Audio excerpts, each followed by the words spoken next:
remarked, if you have pagers or cell phones with you, we have to have them turned off so we don't get interrupted in the middle of things. And can we have a roll call? Henry Hill, Yes. Basil LaForest, Here. Roger Black, Here. Marian Alexandra, Here. Patrick Duhan. And can we have an approval that this meeting was advertised as required? I'll make the motion. In a second? I'll second it. And roll call vote on that? Henry Hill, Yes. Basil LaForest, Yes. Roger Black, Yes. Marian Alexandra, Yes. Patrick Duhan. Yep.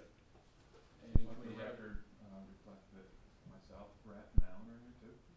Oh, yeah, The attorney is not. let's start that over. Stephen Ihom, Here. Alan Reese, Here. Brett Baker. Here.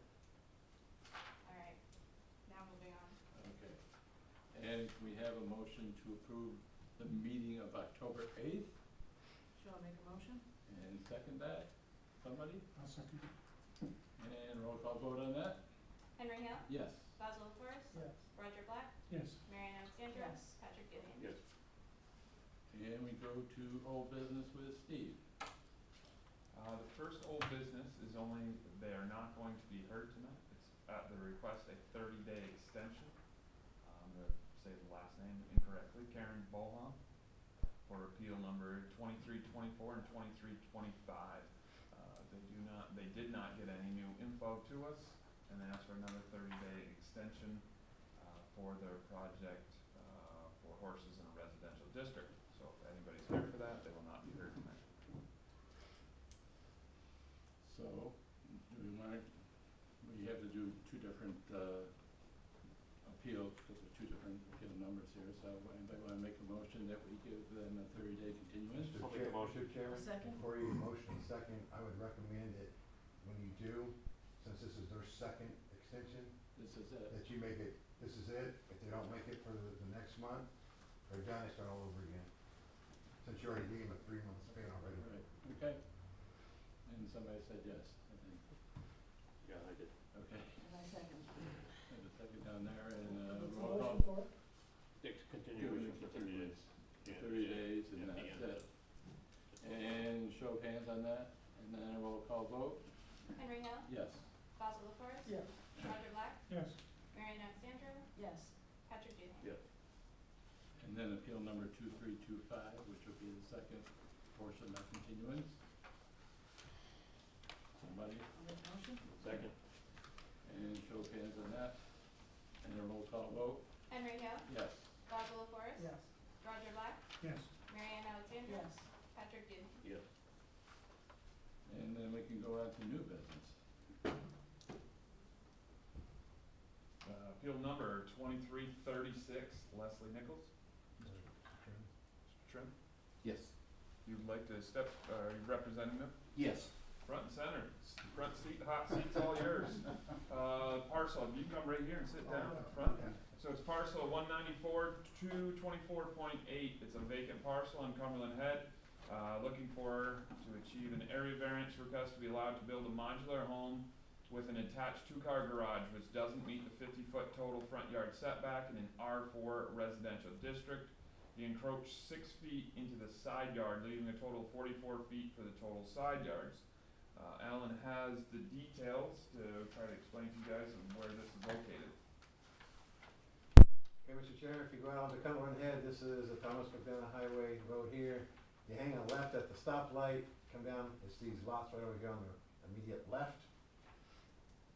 So you can see all this yellow here is all zone R4. So we're looking at this lot right here, and if you can tell, you can see how skinny these lots are. Excuse me, it's the next lot over. This right here, Uh, that was this right there. yeah, yeah. Yeah, that's what that. Okay. So you can see how skinny this lot is compared to these lots here. That's what these two used to be, but, so there were 2 lots here that were merged back together to make it a little bit larger. So you can see. That's what it looks like today. A little dust and snow. And this is the layout plan for the house going on the lot that's been Cumberland Head Road up here. So the total is not achieved, so You have to have a minimum of 20, you have to have a total of 50, he's got a minimum of 20 on each side, but this one's only 24, has to have 30, that's where he needs a variance. Mr. Trim, all yours. Yeah, it's something, we started this project unaware of, the setbacks of 20 on one and 30 on the other, and depending on what side, it didn't matter.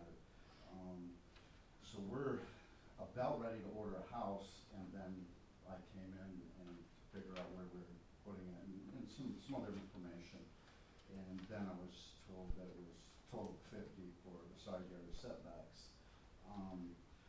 So we originally were doing a 28-foot garage, so that wiped that out, so we went to 24. I mean, obviously, we can go, with a little bit smaller garage. It's an elderly lady, she lives alone, big house. Yeah. But, if we get 22 foot, it's kinda hard for her to get into the house, into the garage, get groceries out and stuff. So without, and, Well, basic car is 9 feet wide. yeah, and then opening the doors and stuff. Yeah, so I mean, if you got 18 feet, you got Yeah. 4.5 feet on each Yeah. side, basically. So I mean, if we could, like I said, 20 foot would probably be, it'd be good if we could get to 20 foot. We'd like to go obviously full 24, but. Yeah, they can still go deeper. You could still go deeper. Yeah. If you need more square footage actually for the garage.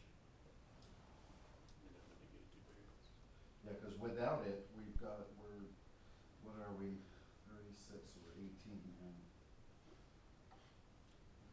So I had spoke to her and, she really don't want an 18 foot, because I showed her in our office, I kinda put 18 foot there, and she went out and measured the car and stuff, and, she was hoping to get a little bit more, No, I'm just looking at, a standard parking spot in any parking lot is Yeah. 9 feet by 18, so that's what we're looking at. All right, anybody here, I'll open up the public hearing portion of the meeting. Anybody here like to speak to this matter? And not seeing anybody raise a hand, we will close the public hearing portion of the meeting. I don't think it didn't go down to the county. It did go down the county, It did? Okay. because of the close proximity To to the county road there, okay. yes. So it did go down to the Clinton County Planning Board for 239M referral. At the board, it was voted 8 in favor, 0 not in favor, 0 absent, and 0 abstained. We do have a letter from, which I believe is the next house, if you have the next house right there. Oh, This one here? Yes. They're John Riviera and Annette Riviera. They have a couple addresses, but it says 252-4860 Avenue, Suite 100, Little Neck, New York. Dear Mr. Einhoff, Code Officer, my husband John and myself received your letter dated October 29th, 24. We are both objecting to anyone building or intruding in on our property lines. If they want to buy the parcel, I may sell it to them, but no way are we allowing anyone to infringe on or near our parcel lines. I am also sending a hard copy of this letter to you before November 12th, 2024. The parcel is going to be used in the near future. I pray you will protect and honor my request that no one has permission to change anything or use our land at all. Thank you very much for contacting us. We truly appreciate you making sure we know what was going on and giving us a chance to protect our property, which we pay taxes for every single year. Sincerely yours, John and Annette Riviera. Can I say something on that? Just, Well, if we reverse the house, we're at 20 foot on their side anyway. You know what I'm saying? I think they were looking at, they were going to Get build close. on a part of their land or whatever. Well, they own the next parcel, so the Yeah. house with the parcel. Right, they're not really, But it has nothing to do with this one. no, it's not really encroaching into their property line. Not at all. Board members have any comments that you'd like to make? I think I get out here. Well, as I think I mentioned, it's more of a want than, or a want than a need. So we're kind of granting a variance preemptively. And it can be achieved by making it an 18-foot wide garage. Most garage doors are 9 foot wide. I don't know, I mean, if you're up 2 feet on the right side and 9 feet, you'd only be 11 feet on the left side of the garage door, and that would leave you 7 feet to get to the house. So Easily. I don't see the requirements being met as far as granting. And if it's square Area footage, it variance. can always go deeper. You have plenty of room to go deeper, so you need it more Yeah. for So you freezers have or options. storage or whatever. Whether the benefit can be achieved by other means, feasible to the applicant, which is part of the balancing test. And from what the board is saying, they do have other means to be Yeah. able to get to I that. totally understand. Undesirable change in neighborhood character to nearby properties, I don't see that happening. Whether the request is substantial, not necessarily, whether the request will have adverse physical or environmental effects, I don't really see any of them, and whether the alleged difficulty is self-created. And being that you're actually a blank piece of paper, basically looking at it saying, what can you do with this lot and stay within the current zoning codes? You have that ability to start with, so that's the way we look at it. Anybody like to make a motion on this one? I'll To make a approve, motion to deny. to deny, okay. Variance. You got a second on that one? I'll second. And show of hands, and a roll call vote, Henry Hill, yes. Basil LaForest, Yes. Roger Black, Yes. Mary Ann Alexander, Patrick Duhane. Yeah. Thank you. Okay. Good night, good holiday. Worth a shot. Yeah. Yeah. Thanks, guys. Next appeal is Rick Menard, front and center. Appeal number 2337, Rick and Giselle. Yes. Menard. Their request to allow to build a 2-car attached garage which doesn't meet the 50-foot